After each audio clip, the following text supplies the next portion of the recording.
चिरागरों का घर, भाग 2। सोनू रोज की तरह आज भी थका हुआ लौटा। चेहरे पर धूप और धूल दोनों थे और आंखों में चिंता की रेखाएं गहरी होती जा रही थीं। टैक्सी तो अब भी चल रही थी, पर कमाई कम हो रही थी। 2 पहले से बाकी थीं और तीसरी का मैसेज आज दोपहर ही मोबाइल पर आया था। घर का दरवाजा हमेशा की तरह दीपा ने खोला।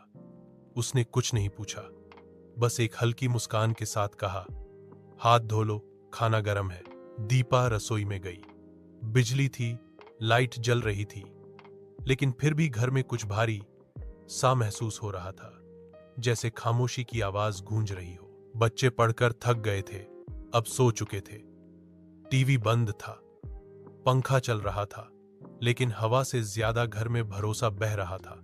सोनू खाने की थाली के सामने बैठा रहा कुछ पल यूं ही, फिर दीपा की ओर देखकर बोला, पैसे कम है दीपा, और जिम्मेदारियां ज्यादा, लेकिन तू है, ये बच्चे हैं, यही मेरी असली दौलत है। दीपा ने उसका हाथ पकड़ लिया। हम सब तुम्हारे साथ हैं सोनू, तुम अकेले नहीं हो। कमरे की रोशनी में वो पल बहुत छोटा था, पर उस पल में एक घर फिर से जी उठा था।